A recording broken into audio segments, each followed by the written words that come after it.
Good morning. We're back at it with the Troll Series 3.0 today. um, the title of my overall, storytelling project is called the Little Johnny Chronicles. Today, I celebrate episode number 8. Really, there's more than that.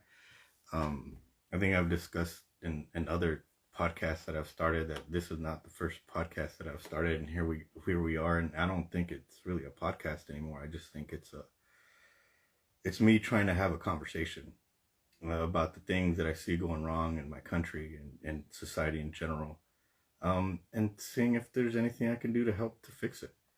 Um, I think, as we watch things unfold in real time, and especially in our political apparatus, there's a huge chasm in reality and what is actually happening and what is being told and the story that's and the narration that's going on. And it doesn't take a genius to understand that there's a huge disparity there. Uh, the problem is that people are investing more and more time into their work, especially the working class, um, because of inflation and the prices of everything going up. They have to work harder, and the only asset that they have is their labor, and the value assigned to it is how many hours they put into their job, their place of employment. And so if you have to work overtime, or if you have to work harder, or if you have to increase production, it's hard to allocate that type of energy and expend that type of energy to your job, and then still try to raise a family, pay the bills, keep the family happy, and take them on vacation, or have a family at all. We have an epidemic of young people simply not participating in relationships, much less having sex. So I think there's a big problem, and I'd like to fix it. It might sound like a corny idea, but the idea that we can speak, have a conversation, outline our differences and our similarities, and work to resolve our differences over a handshake, I don't think that idea is far-fetched. I think that's the way things have always been done. It's just an understanding between all of us, a social contract, an unwritten social contract that we just kind of agree not to kill each other. But we're unraveling that thing. And so the Troll series is a way to outline those dark aspects of ourselves that we can change immediately. The dark aspects of ourselves that don't require government intervention or their involvement at all, because they're often part of the problem. Matter of fact, right now they're the problem, in combination with the mainstream media and the promulgation of misinformation, and it's an infection. Right now there's a virus in society, and it's driven by money and power and greed, and that's it. Like those are the only common threads. Like you can just start to unravel any one of those things and see how it's all related to the dysfunction of not just our country but the planet at the moment. So today's Troll series, we're gonna talk about incompetent managers, the marketers. That one's gonna be fun, and antiquated or legacy bureaucracies. That's gonna be fun too.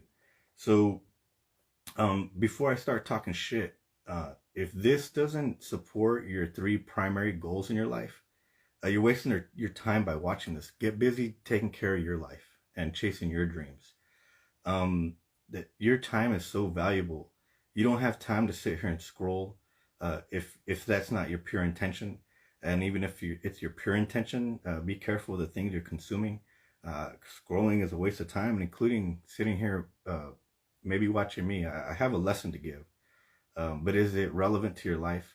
Do you have your priorities straight? Do you treat people right? Do you try your best to participate in the system and be one of the good guys?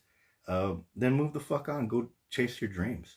But also understand you don't have all the perspectives, so that there's that dilemma. Do I sit and try to hear a different point of view? Do I have time for that?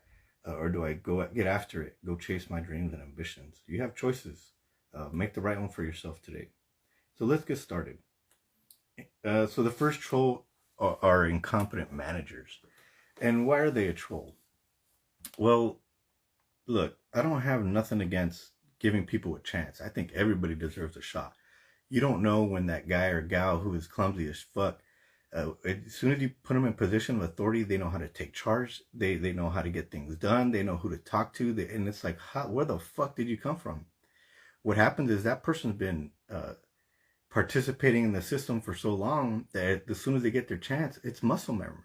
They know what the fuck they're doing. The only issue there is that because maybe they're not so socially adequate, or and I'm not talking ill about these people. I'm just saying those are the characteristics. They don't speak well, or they have a hard time communicating up the chain, stuff like that. They're never gonna go anywhere. They're gonna be a manager forever. They're gonna be stuck in that position. I don't think there's anything wrong with that inherently. But if you put incompetent managers in the wrong place, or they truly are incompetent and they can't learn, and they're unwilling to learn, and they're willing to listen, but there's nobody else available. Nepotism is set in, so the manager is there because their brother runs the company or something like that. Then it just makes it harder for the rest of the employees. And that's it. It makes it harder to get the job accomplished. You might have to tolerate an incompetent leader or manager, I should say manager. Sometimes you get leaders, but I'm sticking to managers for today. They're gonna get you might have to tolerate these managers in low level jobs because there simply might not be anybody else available. Lower level jobs tend to have a lot of what's the right word? I can't think of the right word, but rotation, where people are constantly coming in, getting trained, understand they don't like the job or it's not for them, and then move the fuck on. Why? Because there's another minimum wage job somewhere else. Well, maybe they don't have to tolerate the nonsense of some organizations, or some types of jobs are just inherently hard to do regardless of who's there.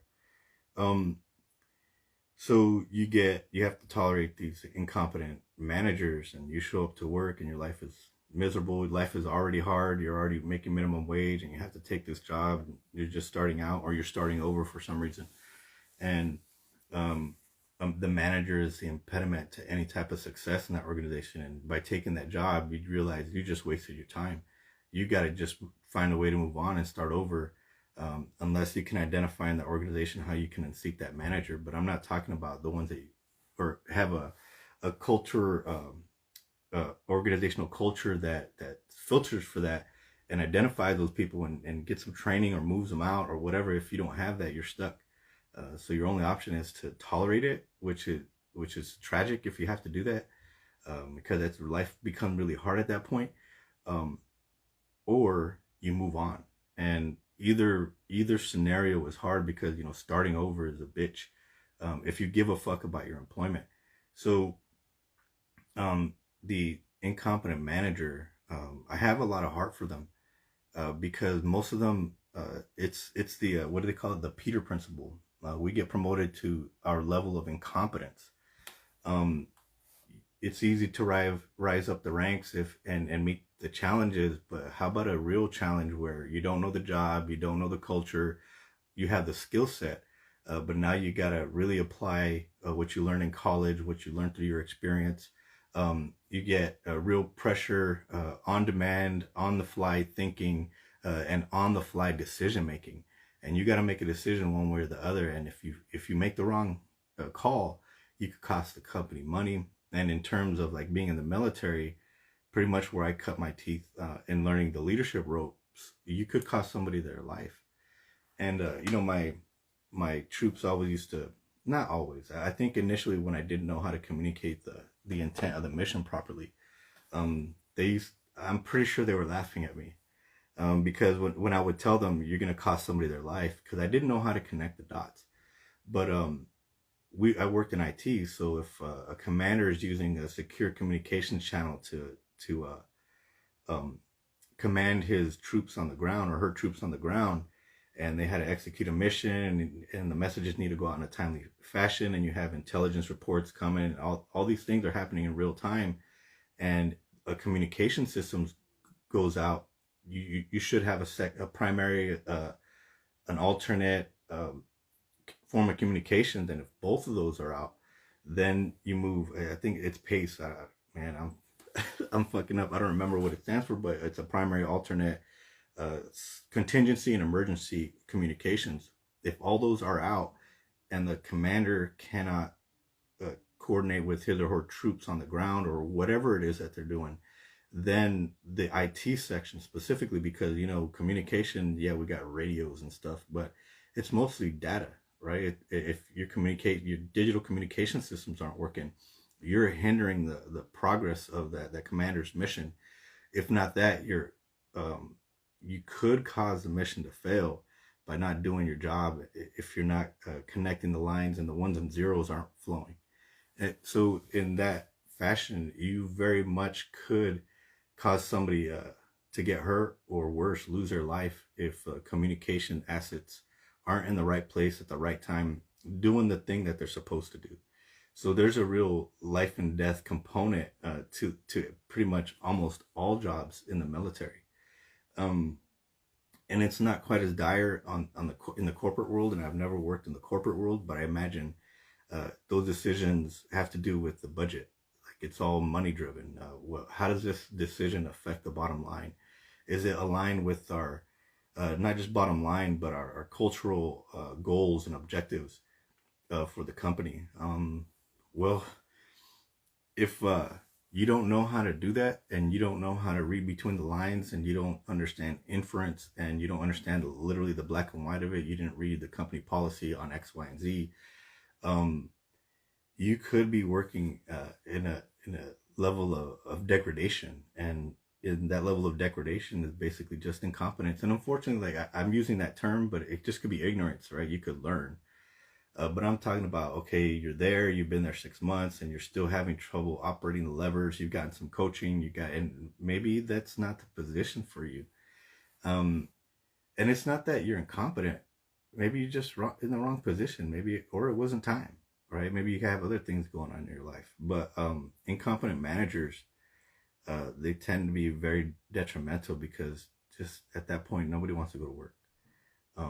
It's worse than working for the asshole, because I always didn't necessarily mind working for an asshole. I was in the army. Like, I just kind of understood some people were buttholes. But if they were competent, I really never had a problem, because a competent butthole is just a butthole, but they're still getting the job done. They're still trying to meet all the benchmarks, including taking care of people, regardless of their asshole nature. Compared to the incompetent manager that is an asshole and incompetent, I think that was the worst combination of leader. You have the quality leader, the good leader who's competent. Like, that's the sweet spot. That's the milk and honey. That's the money, because they're going to get the job done. They're going to also teach you and train you. They're going to take care of you as well. They're going to help you grow and develop, etc., etc. They have systems. They operate the systems that produce all those results. You have the asshole who may not necessarily care as much about those things, but it still wants to get the job done. So they're a competent asshole. You may not get as much bang for your buck, but you're still going to get the job done. So mission accomplished, right? That's the bottom line. So you really can't get rid of those types. But then you have the incompetent asshole, and they can't get shit done. They can't help you, and they make your life a living hell. And I'm sorry if you're going through that scenario. But the reason they're on the list is because I've seen them, right? I don't know if I'm necessarily, yeah, I guess I have worked for some. But it's a pain in the ass, and it makes life miserable. Stop trolling your people. If you're working in a position beyond your capability, don't see that as a failure. Look at it as feedback, and say, okay, if I'm not doing well here, where can I be better effective and help myself? Yeah, yourself. You got to get a paycheck, but also the people that serve underneath you or work for you. Or maybe you need to seek a position that doesn't have personnel responsibilities assigned to it. So there's a real self-evaluation that has to take place when you're failing at something, and you have to be honest about it. Is it me? Is it training? Is it time and resources? Is it just that I'm not ready for this type of position? But don't sell yourself short, right? You have to be honest. And if you find that you're competent, then fucking go get after it and tighten up those shortcomings. But if you find that you're just epically failing, and there's kind of no hope at the moment, and you don't see an improvement coming in the next 6 months for you because of whatever reasons you've developed, and they're honest, right? Don't don't develop a list of reasons just for quitting, right? You could fuck yourself up either way. Um, then maybe you should talk to management and say, hey, I tried. I understand my metrics are bad, but I think I can do a better job over here, and make room for the next competent guy who wants to give it a shot, or gal, right? Anyway, I belabored the point. Incompetent managers are really real big trolls, and it's up to your organizational culture, is up to the employee themselves to advocate for themselves and advocate for better leadership.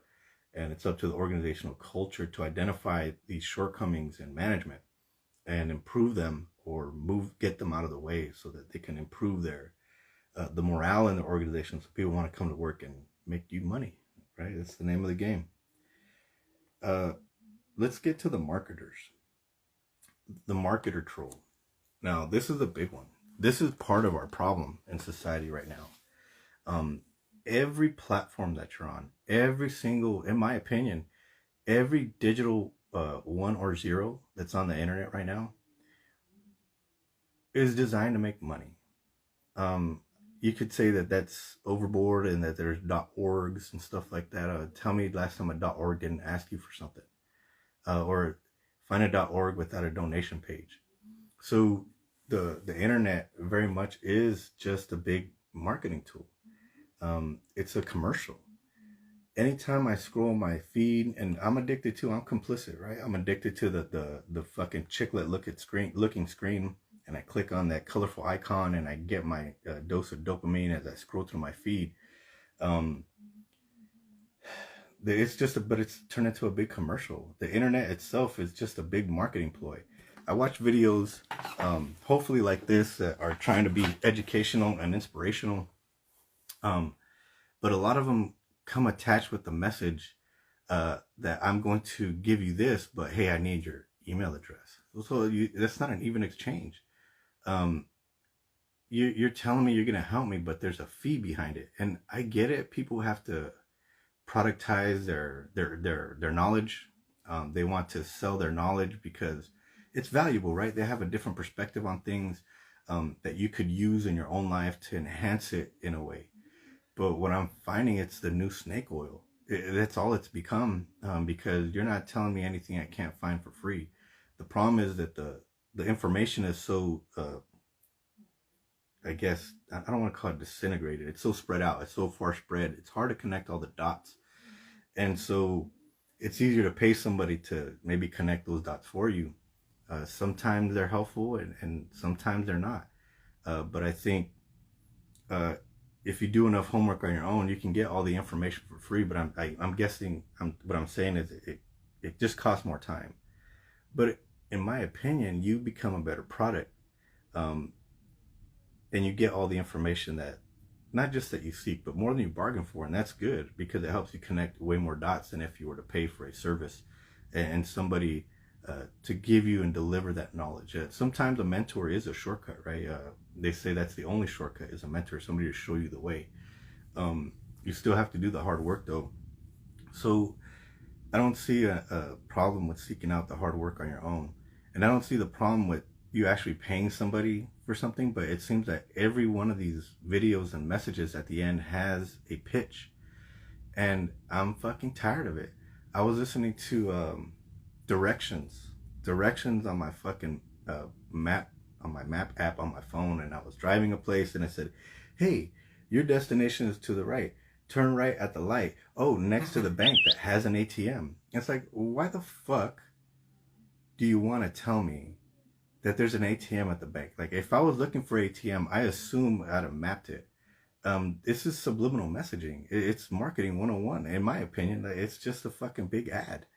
Now the maps have turned into an ad. So virtually any app, any service, any piece of digital information you come across has a money grab type of function to it. And it just kind of makes it hard to actually focus on the information.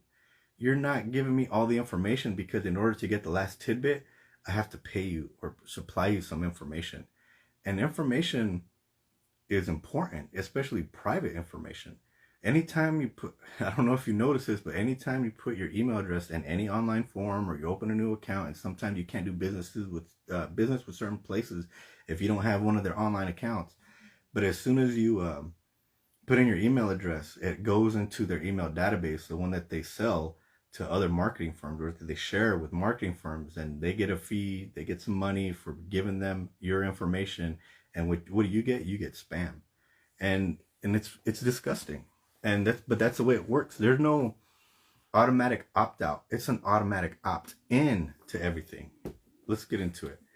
So in my opinion, just like which troll is the energy vampire. Well, trolls themselves are the energy vampire. The troll itself, it's one of its primary characteristics, just like selfishness, is to be an energy vampire. They're sucking the lifeblood out of you for no good reason. Maybe you could say that marketers have a reason and an incentive, and that's your money. But if you're coming at my wallet every time I look at the phone, every time I look at a billboard, every time I turn on the TV, anytime I leave my house. Matter of fact, in my house, right, I have all these brands that are laid out because branding is important. And now they put the little badge on everything, and I have to look at it 24/7 because I bought it and I brought it into my home. It's hard to get away from the commercial, and so they're occupying our time with their bullshit. If anytime I visit a website, I have to click, oh no, I don't want that, no, I don't want that, no, I don't want that, oh, I have to reject all cookies, and then, oh, you made the rejection font like this big and I can't click on it, and oh shit, I'm in a fucking hurry, just accept all. So it's a fucking nightmare right now with marketing. And I don't have nothing against, my brothers and sisters, because I do have some that are marketers, and that's their bread and butter. But I'm saying is there an ethical way to do it? And because I think the problem with the marketing tool right now is it's highly unethical. And why is that? Why is it unethical? Because there are no guardrails. You have industry corporations that always say, oh, we'll regulate ourselves, and they never do. We keep falling for that Charlie Brown trick where Lucy pulls the fucking ball out from under us as we go to try to kick it. Oh, we'll regulate ourselves. Don't worry about it. It's safe. We don't have to regulate social media. We don't have to regulate anything on the airwaves. And I'm not for censorship, but I am for protection of the citizen, because nobody's going to bat for us. Nobody. The rules in the system are designed to enforce the law and rules on us, and let corporations operate at will. But who has the potential to make the bigger impact in a negative or positive way on society? It's not the citizen, unless the citizen unites. But usually the citizenry unites to do something good for themselves, to demand of the power structure that you give us our rights. And they're afraid of that. And that's why they don't want us to have any of the power. That's why they want to enforce laws and lock us up in jail and make us fearful of speaking our mind. And they want to make us fearful of each other, so we won't speak and have discussions with each other. And it's all designed to get your money, which is again, they want to preach, because the power structure teaches Christian values. They're the antithesis, greed, right? Greed is one of the 7 deadly sins. And that's their only incentive. That's their only motive. And it's disgusting. So anyway, the citizen gets no protection. And the government's complicit. Why? Because if they weren't, then they wouldn't be getting money for their fucking campaign, and they couldn't stay in power and wash, rinse, recycle, trolling the American people. And I'll give a couple of examples of how the marketers are time vampires. So the marketers, like a double troll, they're really disastrous for society, because not only are they sucking your energy away and helping to degrade your ability to have better quality thought about relevant things, but also they're sucking away your time. And how is that? It's like, well, all I got to do is click this and click that. Multiply that by how many times you have to do that in a year, in a month even. You're wasting my time. I'm trying to get this one thing done, and you're distracting me. They literally call it the distraction economy, or the attention economy. How long can I keep you distracted on my platform, or keep your attention on my platform? They reverse it. How long can I keep your attention on my platform? Because the longer I keep you on there, the more ads I can show you, the more likely you are to click on a thing. The more I can learn about you, so I can develop better targeted ads, etc. Because they got their data aggregators that are just sucking up all this information. And what the social media platform does is they say, well, we don't hoard any information. We don't keep your data. Okay, you fucking moron. You don't do that, but why? Because somebody else is doing it better and faster, and actually you're outsourcing that. Why? Because you're subscribing to the data. Oh, we just pay for the data. We don't actually aggregate any of it. It's the same thing. It's a, pull the wool over our eyes, and behave in a way as if they're not complicit in the mass marketing and the degradation of the quality of information that you're receiving on your timeline.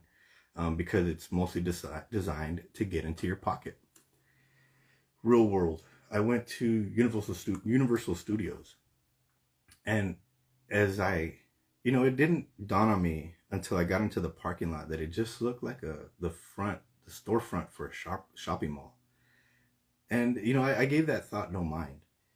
And so we found our parking spot, walked into the park, and I just got the vibe that I was walking through a commercial. And so, I try to ignore that too. I'm trying to have a good time. Let's get in the spirit of visiting a theme park and participating in the theme. And so the first stop we made, we had our girlfriend's granddaughter with us. We took her to Mario World. And as soon as I got there, I knew I was in a commercial. There was no doubt. Because I was looking around at the simplicity of this big giant architecture, all the scenery, the fake plants that come out in the Mario game, these big blocks with a question mark, and you just go punch it with your watch to get some points. And I'm like, okay, I know that maybe I'm older and out of touch, but I don't see any type of benefit for the child in that. I get it's an abstract world and we want to stimulate their imaginations, but all they're doing is, it cost me $50 to get the little watch to do the point things. And of course we wanted to participate with the girl, or my girlfriend's granddaughter. So we all got them, right? $150. And we thought we were going to walk into a different type of experience. There were going to be rides and it was going to be exciting. It was a shell of a theme. It was just a big commercial. It was just a bunch of stuff to look at. The interaction was minimal, and the interaction that was there was so simplistic. It's like, even this is for like a 2-year-old, and the 2-year-old doesn't understand what the fuck is going on here. So why would I even bring him here? The 5-year-old, there's no benefit, there's no mental stimulus. It's just a way to get into the parent's pocket and further train our children not to be critical thinkers, to that their imagination is limited and bounded by whatever the corporation provides at Universal Studios, at Disney, at Magic Mountain, and you can keep going. So it just dawned on me that, holy shit, the almost the entirety of our society has turned into a commercial, a way to get into your pocket and take more money, especially in a time when you barely have money for groceries, or if you do have the money for groceries, that it's amazing when you get to the cash register and they tally up the little basket that you had that used to cost $50 and now $125. It's like, how the fuck did that happen? Well, it's because they know you're willing to give them your money. And beyond that, they can influence you highly to give them the money. Why? Because they have social scientists, they have addiction specialists that work on their teams, that help them to develop the apps so that they know how to structure the app, how to design the app to keep you in the app so that you can keep clicking and buying stuff. And generally just siphoning your information to help direct and target the ads, and then to siphon your money based on that information that they know about you. Because with the information, they can target you specifically. They know when you like to scroll, what you like to scroll, how long you spend on any particular post, even if you do not click on it, because it's an infinity scroll, and if you stop, I'm sure they have the technology that says, okay, did they stop to start over and keep scrolling, or did they stop because maybe that thing captured their attention? There might be a difference between stopping and looking at a post for 2 seconds versus zero point 0.5, right? So they can jettison all the maybe irrelevant stops on a post, but target the relevant stops on a post. And if you stop to say, let's say, read it, or you click on it, fuck it, forget it. It goes in the database, and now you're gonna get a target for that thing. But it's worse than that. They say we're not listening. We're not capturing your information on microphones and your camera when you don't have it enabled. Okay, so when I say it's gonna fuck my phone up right now, but watch. When I say, hey Google, are they listening? The only way for them to know that I said that is for them to have the microphone open at all times. And what they'll say is like, oh, we only keep, the 15 seconds of data in a buffer so that if you say something, the service works. If you think that they're not collecting data or keywords or whatever, you're full of shit. You'd think they don't have the capacity. They're working in petabytes now. The old days used to have, 100 megabyte hard drive. Before that, the 8 megabyte hard drive, and it was huge capacity. But now we're up to gigabytes, right? You got the first 250 gig hard drive. Like, you could put everything on there, your whole music collection, videos, the internet. You could download the internet at the time onto that thing. Well, we moved from gigs to terabytes, and now we're at it didn't take very long. Now you have 250 terabyte hard drives that you could literally put your life on. But now we're up to the petabyte level, and you can have a petabyte in your own home. And how much information is that? I can't tell you how much that is, but I can tell you a petabyte can hold all the information about your life, about my kids' life, about their kids' lives, and I don't know how many generations you could go.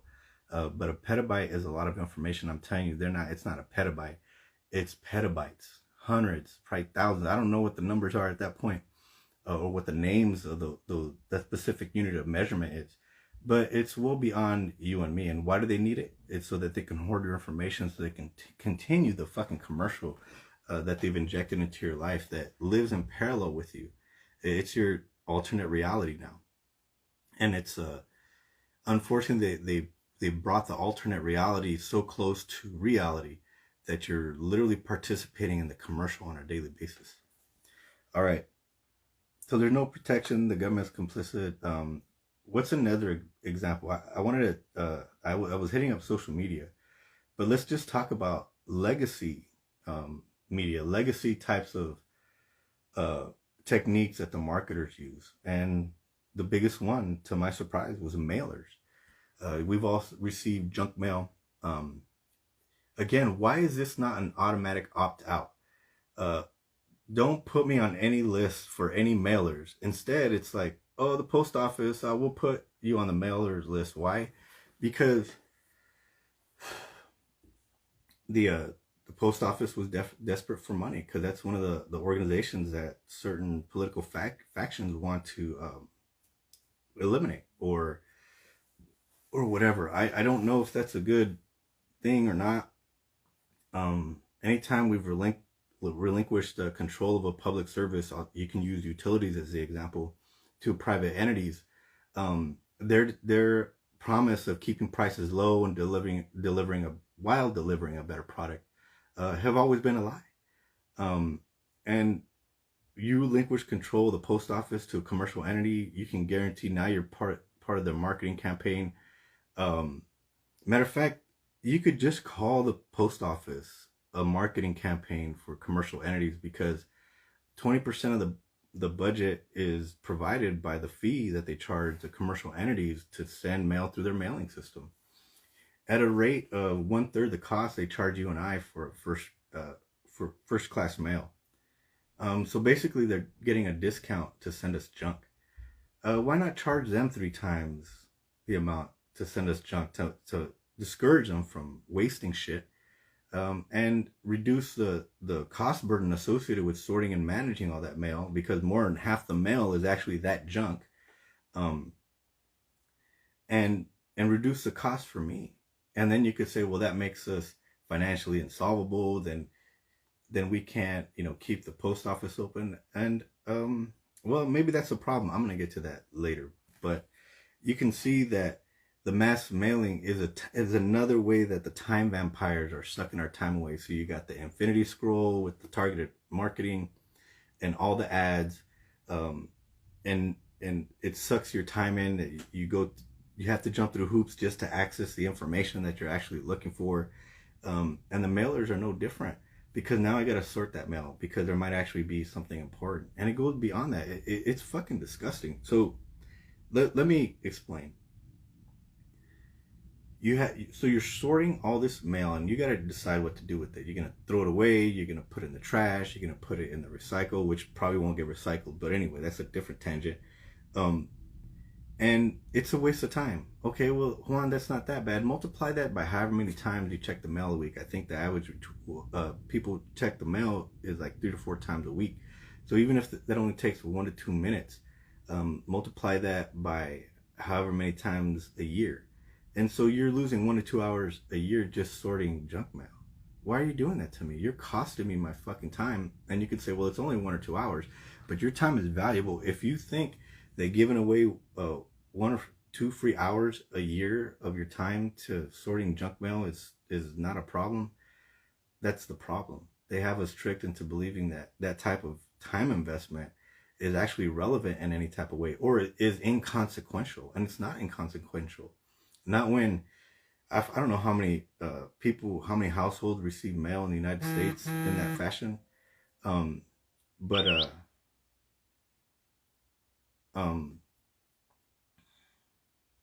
sorry, I got distracted. See, I didn't put my phone on mute, and all the bullshit is coming in. Anyway,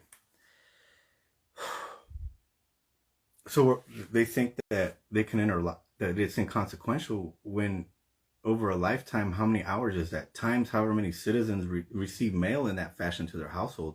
That's how many hours the American public in total has lost. And let's just make up a number. 100 million households get that. I don't know if there's that many households, so maybe I'm making that up.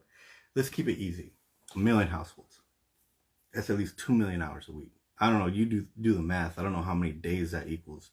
But that's a significant chunk of time that's being robbed from the American people. That time that could be better utilized to get informed on what's going on in our community, how governmental policy is affecting us, and all those things that require some level of information, that it really requires some type of education on our behalf to better vote, to better help to steer the governmental system, because it's our system, not theirs.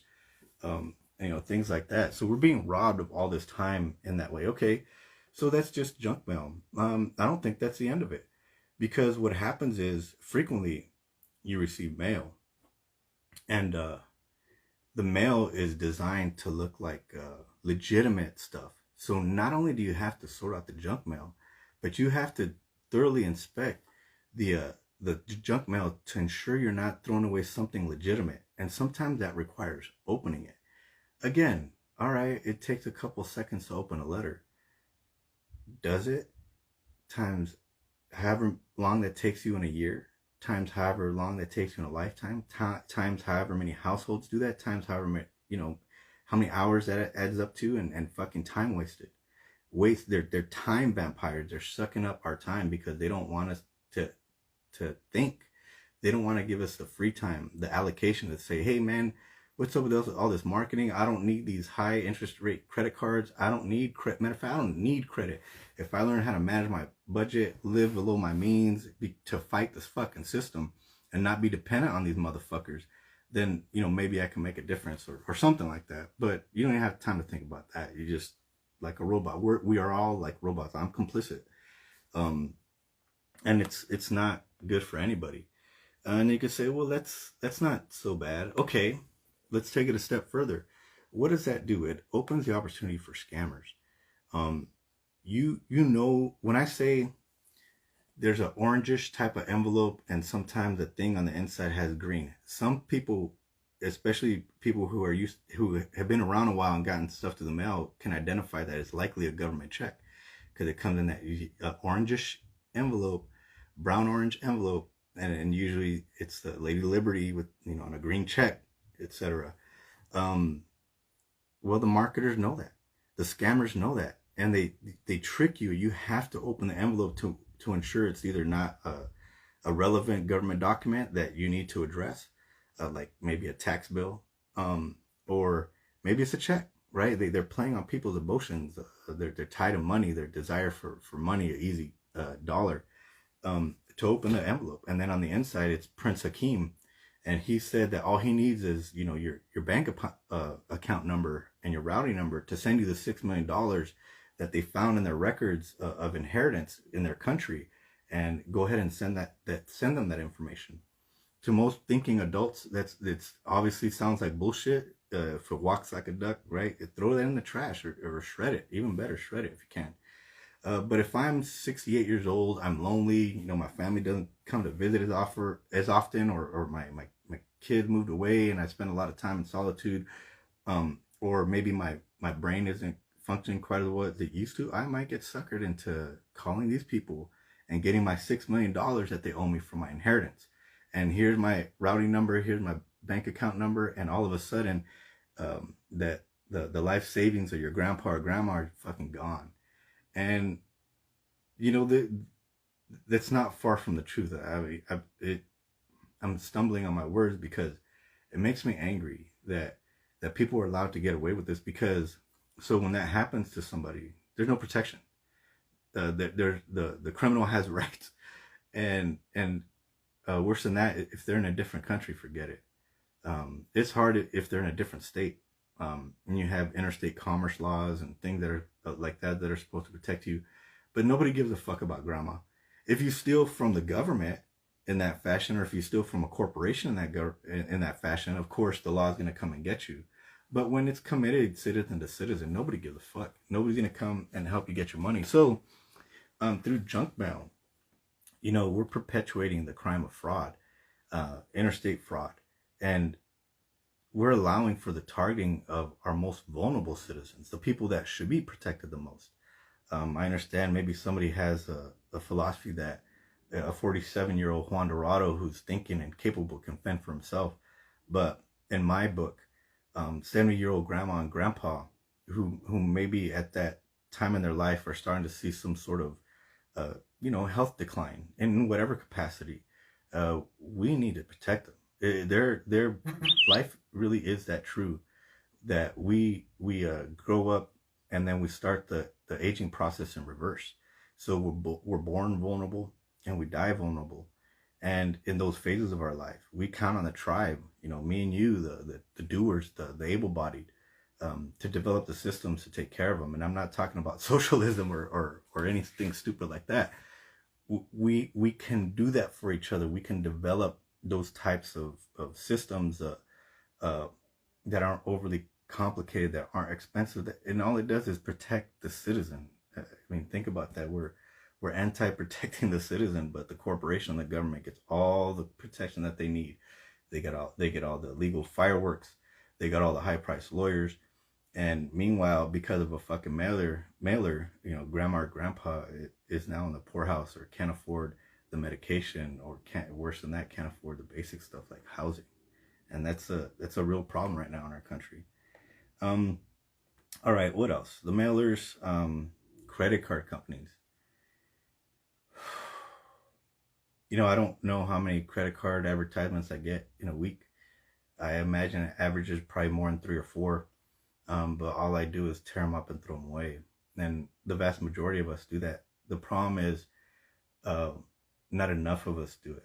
I think the success rate for a mailing campaign is something like 8%, 10% response rate. And that's pretty good for the little bit of investment that they put, because of course they're getting their postage at a reduced rate compared to you and I. So they could mail all this stuff. Will they say, they get a decreased rate because the mail is inconsequential? Is it? I don't think so. And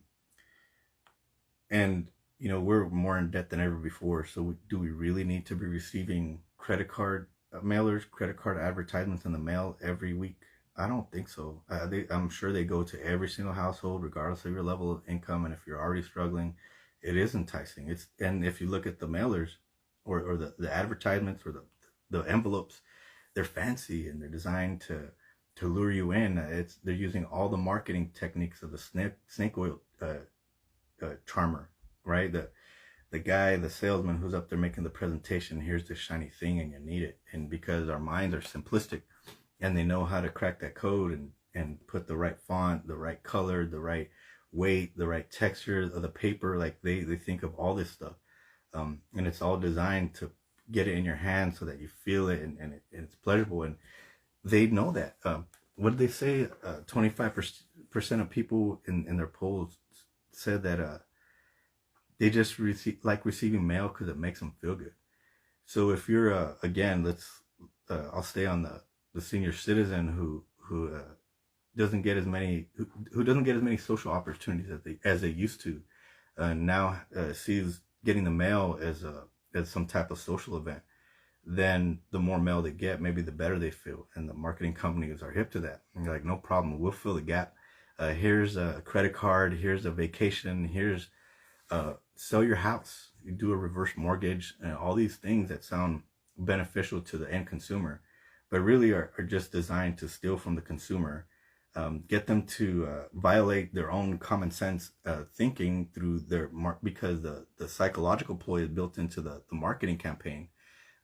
And we get their house, or we get the purchase on that life insurance product that we're selling, that we're making money on, that the guy or gal is likely to let lapse or whatever. So I don't think that the marketers, the mailers are really any good for us. And again, I can keep harping on how they're time vultures, time vampires. The marketer are time vultures and time vampires, man. I don't know. I can keep going on that. I think I'm gonna move on, but they fucking piss me off. So they open the door to the scammer, and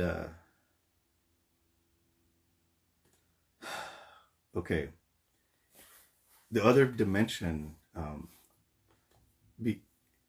it's not beside, they're related. So the desire to get your money from you is also related to our political apparatus, because remember, whoever can contribute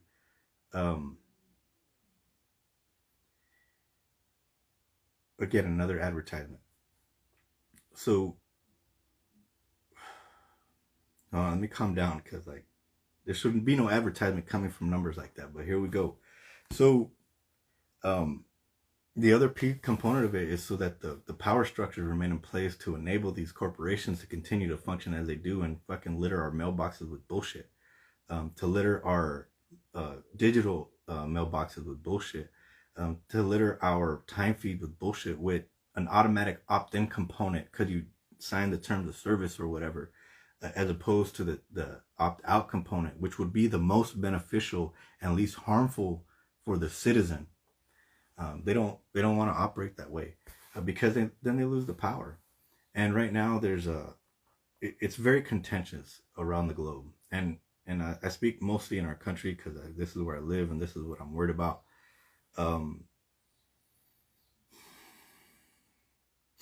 People think that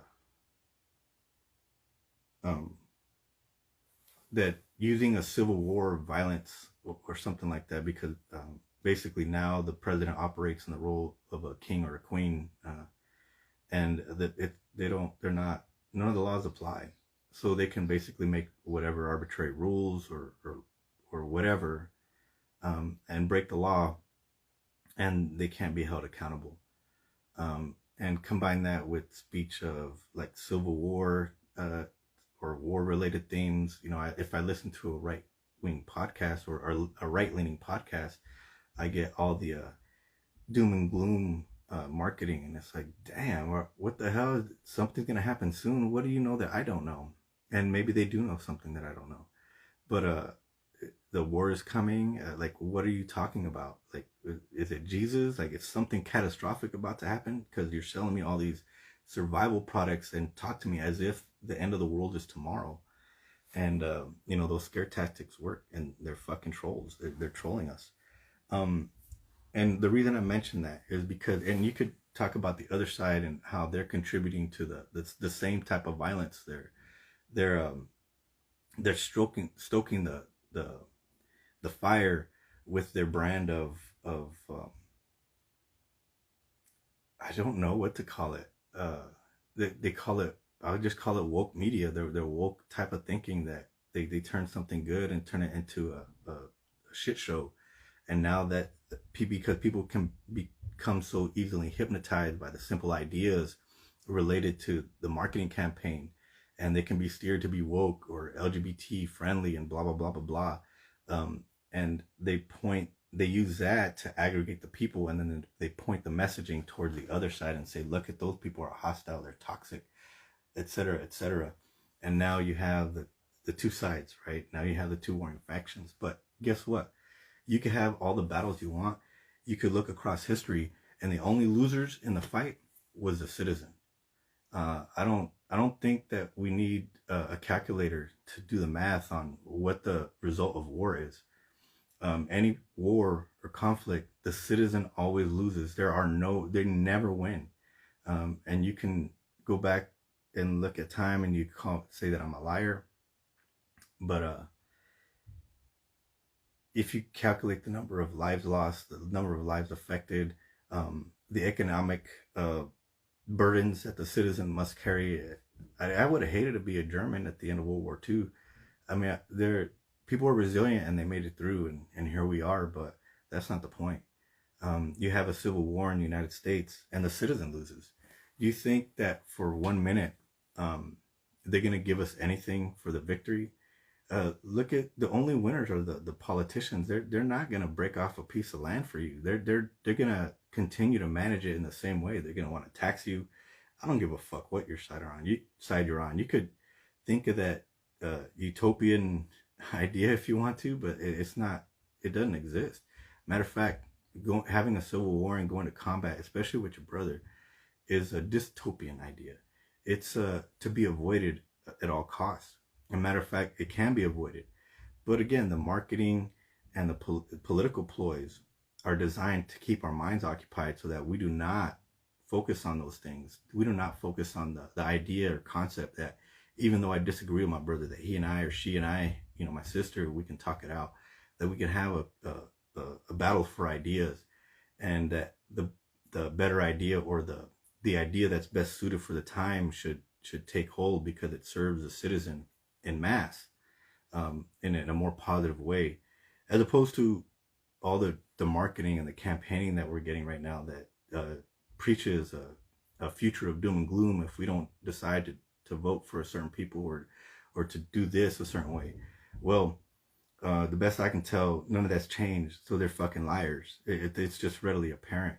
And so the only way to fix the system is if you and I work together to figure out what we can do, and move beyond the violence, right? Because that's the violence is the last bastion of a man with no ideas left or something like that. I know I'm chopping that all up, but it's not different. It's not true. I mean, it's true that that's the case, that if you're out of ideas, you go to fisticuffs. That's when you lose your temper. You think about it. So it's not healthy. It just isn't. And we're better than that. And so, okay, let's talk about it. Let's say if there was a war, right, between brothers, who's going to win? People think the guy with the most guns wins, with the most technology, the guy with the more professional army. And I think that's been disproven. And it's kind of a shame, but that's the truth, right? When's the last time the United States had any significant victory in a war? You could say the Persian Gulf, 1991, or you could point to Panama and Grenada. But were those really wars, right? Was it really against competition, true competition? A nation who could defend themselves? Let's fast forward to, and of course we didn't really confront Iraq completely in 1991 because we stopped short of a full-on invasion. At some point we turned around and went home because we had accomplished the mission, right? We ejected them out of Kuwait or something like that. I wish I was better at that history, but that's the gist of it. You fast forward to 2001, global war on terror. In 2002, 2001 was the invasion of Afghanistan. 2003 was the invasion of Iraq, March 2003 or April, I don't remember.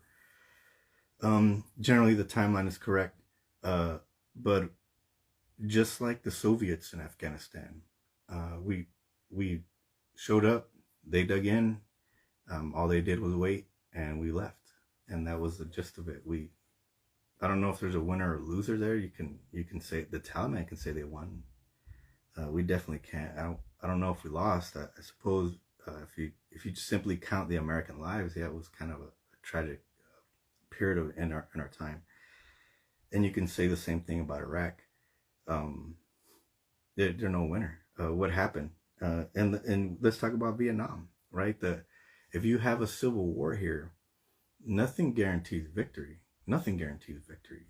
In my opinion, the component of victory that's most important is resolve. If you look at the Vietnamese, somebody showed up to their house and said, "Sorry, man, we're going to do things different." And they said, "No, we're not." And they put a stop to the French, I think the British, and us. So what was the difference? You were at their house. When somebody comes into your house, I guarantee you're going to fight tooth and nail to protect it. And that's exactly what happened there. It wasn't different. They didn't have more bullets. It's not because the Chinese were supporting their cause with weapons and stuff like that. Of course, that helped. But that wasn't the primary component. The primary component was the person, the soldier, the citizen, the villager, or however they did their warfare, that was more concerned with keeping their country and keeping their home intact, and ejecting the enemy, because you're not going to come to my house and tell me how to live. I don't know how it was different in Afghanistan, because it wasn't just us. In the 80s, they did it to the Soviets, of course, with our help. Of course, we're supplying them arms and technology, etc. But compared to the Mujahideen and the freedom, quote unquote, freedom fighters in Afghanistan, the Russians, the Soviets at the time, didn't have a good reason to take the land, as opposed to the Afghans whose home was being invaded. So you got to think about it again. You're going to come to my home, you're going to try to tell me how to live, and you're trying to instill your set of values, and for what reason? So I'm going to fight you tooth and nail. And the resolve, it was the resolve that was a component to win that war against the Soviets, and the war against the Americans, us, the United States, from 2001 to 2019 or 2020, whenever we left Afghanistan. And you could say the same thing about Iraq. You had we're in somebody's house, again, destroying and littering and blowing up, and and in that case, under a false guise of looking for weapons of mass destruction, which is even worse. That's so atrocious. And that's when you had all the verbiage that came out, which probably already existed, but I had never heard it until that point. Asymmetric warfare, where you're not fighting a traditional force on force battle.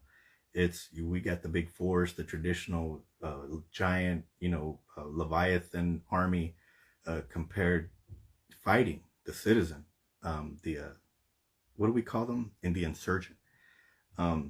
If you want the comparative analogy, that would be like the revolution, the American Revolution, when we went to war against Britain for the freedom of this nation.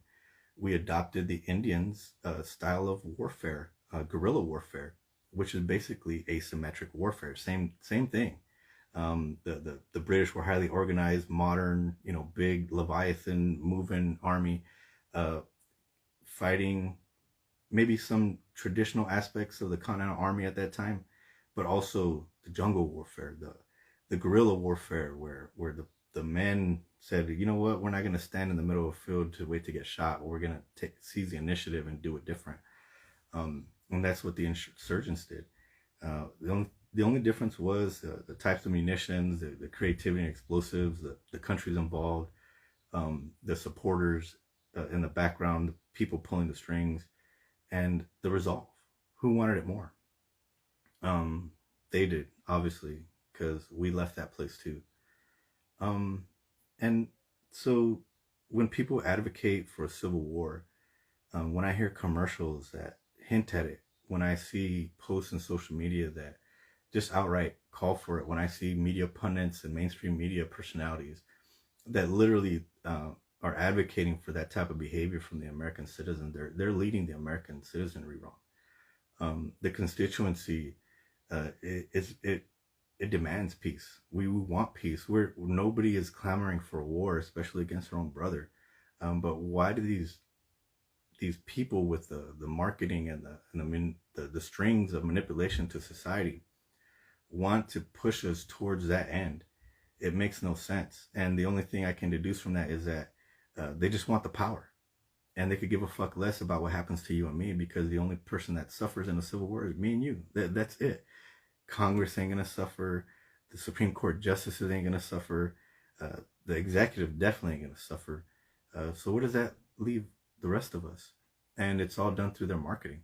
It's all done because they've depleted our resources, our money. Matter of fact, our money is now ones and zeros in the cloud somewhere. There's a story. I wish I could remember the name of all the players, but they call them fintech, financial technical companies, and they have applications and they target specific types of customers. The traditional banking system isn't for all of us, so they provide some alternatives. But sometimes they use a mediator, a broker, to help manage the funds and do the correlation and interface with the real bank. So now you have like two middlemen in between you and your real money. So if one of them has a dispute with one of the other, now you potentially lose access to your money. And that's exactly what happened. You have, I think, 100 to 200,000 people who don't have access to their funds right now. That's it. And there's nothing they can do because the companies are litigating and through mediation, and nobody wants to relent. And so even if that goes to court, you can imagine how long that's going to drag out. So you have people who've been out there for 2 weeks without their money. Why? Because all of our money is in the cloud. And so you lose electricity. You don't have access to ATMs. So where do you get cash? If somebody performed a strategic attack on any certain number of areas and they shut down services, now you don't have access to your bank account. So even if you do have money, if you do have an ATM, if the ones and zeros aren't flowing, neither is your money. So it's kind of scary. It's scary. It's a scary fact that we've designed it that way. And it wouldn't be so scary if our government and the marketing folks and the corporations really weren't such malevolent actors. Those scenarios are beginning to become a reality. Why? Because we can see that they have no good interest at heart for us. None at all. You could look at it in the food that they try to get us to eat. When is the last time you saw a commercial for fruits and vegetables? Instead you get a commercial for McDonald's it's all ultra highly processed food. Why do they want to sell it to us? Because they're just another drug dealer. The food is designed in a way to addict you to it. The texture in your mouth, from the time you see it on the shelf, to the time you get it home, to the time you take it out of the packaging, the way it feels in your hands, including the packaging, to the texture that you feel on the food when you put it in your mouth, and how it tastes, and the odors when you cook it. It's all designed to hook us. That's it. Just like the social media companies, food companies have chemists who are there to help them design a more intoxicating, a more addictive quality product. And why is it like that? What about the citizen who doesn't deserve to be hooked on bullshit? Why don't you hook me on knowledge? What about hooked on phonics? Whatever the fuck happened to that? Things that are going to educate the citizenry and help them participate in this society and help it move in a more positive trajectory, as opposed to getting us addicted to food that literally prevents us from being able to fight, from being able to protect our nation, much less having a fucking fight with each other. You can't even fulfill regular military quotas. I think last year the Army for the first time fell short of its annual quota, and it was by the tens of thousands. Not because there aren't people, it's because the people aren't healthy enough. They're addicted to food, they're addicted to games, they're addicted to social media, they're addicted to things that doesn't help them to develop. And matter of fact, all of those things are atrophying our systems, our mental systems, our desire to go out and procreate, our desire to go out and seek out dangerous things or challenging things that might hurt us emotionally or physically. You know, they're putting bubble wrap on us in the guise of protection, but really it's so that they can keep us in one place and spoon feeding us all their marketing, and so that we could buy their addictive products. It's pretty disgusting, and that's just the food industry. I can continue to dissect this, but I think you get the picture. You can start to form all the ideas on your own as you scroll through your whatever feed, and it doesn't matter the platform. They are there to be the data aggregators, so that they can be the money aggregators, because they need one to facilitate the other. And in the irony of it all, in order to limit that, we have to stop participating in the online experience until it changes. It needs to evolve. And of course, there'll be another series. Right now we're on the troll series, but I have another series I'm going to work on next. And that should be fun, but the next series is designed to say, okay, then what? Then what do we do? Okay, well, there's ideas out there, and what I want to do is try to propagate them and point you to the right sources to get to information being delivered by people who are way more competent than me in those particular niches, however you want to say it these days. Because the marketers are killing us, man.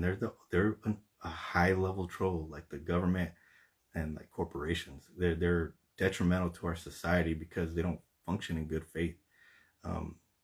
Anyway, think we beat that dead horse enough. All right, the last troll on my list for today, and that's the antiquated or legacy bureaucracies. We spoke about the mailers, and it got me onto it helped me understand, how companies use mailers in their direct marketing campaigns and how effective they are. But it elucidated how the marketing campaigns through the mail system are actually propping up our postal service. And so I have a lot of love for my government employees, the ones that deliver the mail. They sun, rain, or shine. I mean, that's beautiful. But the system is old. The system is not modernized. You still have a bunch of stovepiped, what do you call it? Can't think of the word right now, but the stovepipe systems that feed that, like the modernization program and system that they have aren't simply keeping up. And it's because it's probably expensive to run an organization like that. And streamline it would probably mean firing people. And I think that's the biggest linchpin that we can't, the biggest hurdle that we cannot get over. Because, and not just that, it's a kind of an institution that we trust, maybe. I don't know. That's kind of the way I see it. But it needs a reform. It needs a reform just like a lot of other agencies, like our DMV. It's stuck in the 70s. Our mailing system is stuck in somewhere in the 60s or 70s. There are better plans, and there are better ideas, and there are better ways to accomplish these things in a cheaper manner that's beneficial to the citizen. But we don't want to get rid of them for political reasons. You could talk, again, political reasons. The current government, and I'm speaking specifically the current DoD contracting system. Like, you got huge companies, Raytheon, Northrop Grumman, and you can keep going and going and going. They got stock, right? If we're one of the biggest contributors to their budget on any given year, the American taxpayer is, right? You got the defense budget, which is almost $1 trillion annually. Where's our share? Why can't we recoup some of the funds that we use for you to develop the technology that the government demands, and we put into service, and we use, and then we start to sell these weapons across the globe? Where's our profit? Where's our money back? I just happen to believe that I, the taxpayer, if I'm an investor, a big investor through my tax dollars, through the DoD, the defense budget, to your corporation, then I have some skin in the game. Through my sweat equity and my contribution to the federal tax system, and through the distribution of those funds to your corporation, it leads me to believe that I've invested there somehow. I don't think the somehow is a question at this point. I think it's clearly outlined.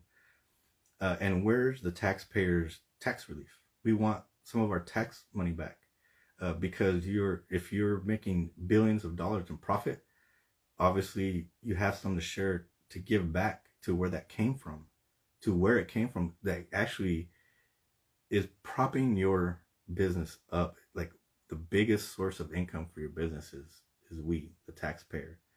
And they've been getting away with it for a long time. Like I say, I'm complicit, man. I'm a hypocrite. I worked in the DOD. I was a soldier. I worked as a DOD contractor, and I think most DOD contractors operated in good faith. But you have those senators and those contractors who work to siphon money from the American taxpayer under the guise that they're keeping Americans employed. It's true. However, is it healthy? Is it healthy for the system to keep operating it that way? The answer is, I don't think so. And there are probably better answers, but nobody's interested in hearing that. Nobody's interested in hearing that some of our bureaucracies are antiquated, or their legacy, and they need to be overhauled or upgraded. That seems to be a right-wing talking point, but there's a difference between saying, let's burn down the system, all right, because I guarantee you that's not going to work either. But we have to reform the system, and in order to that, you do have to dismantle it to a degree. But burning it down wholesale, I don't know about that. So we have to have the stomach and the heart to be able to say, you know what, we're gonna stop mass mailing, or mass mailers. We're gonna stop marketers being able to mass mail through the U.S. Postal Service, and we're gonna let the chips fall where they may. We're gonna see we have to cut the budget, or reallocate resources, or even evaluate if the U.S. Postal Service is a viable entity in its current construct. Does it need just a replacement? And what do we do with all the buildings? What do we do with all the trucks? How do we do this? Nobody's having that discussion, though, so we don't have any of the ideas or information related to what are probably better alternatives than the way we're doing it now. And I think it's tragic.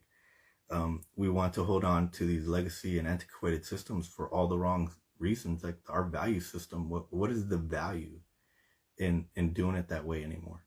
And as you do it in your own life, I need to stop drinking. I've been drinking since I was 18, and 40 now, and what toll has this taken on the system of my life, and how can my life be enhanced if I modify or eliminate this behavior altogether? It's the same thing. You have the institution in your own brain, the institution of elixirs, whether it be alcohol or marijuana, cigarettes, soda, caffeine, or whatever.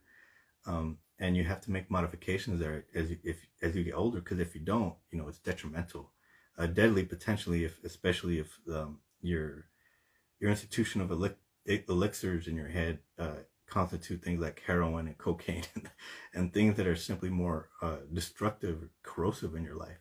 It's the same with these institutional structures that we're unwilling to address.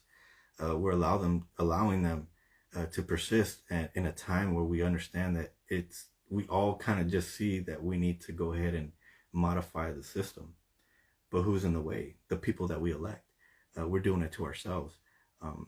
Again, I don't know how to change those systems. All I know right now how to do is outline what I think is the problem, is that we're trolling each other, and all these different entities are trolling us, the public, and convince you to find ways, positive ways, lawful ways, constructive ways, ways that can preserve the future of our country, to resist, to fight back, boycott. Don't click like. I'm trying to adhere to that idea. At the moment, I'm still consuming social media, but I'm not commenting and I'm not liking anything, even if I like it. The less I interact with it, the less I find people are trying to direct traffic my way. And what I mean by traffic is marketing, any type of commercial. I looked up, they say you receive 4,000 to 10,000 commercials a day. Basically, that's not true. However, I am receiving upwards of 100 to 400 a day. That's still pretty impactful in my life, especially if I'm seeing the same messaging. If I'm listening to right-leaning podcasts and the messaging on that side is that, we're about to have a catastrophe, you better stock up on beans and bullets, you better be careful, build that bunker, here's a link to all this construction and survival gear.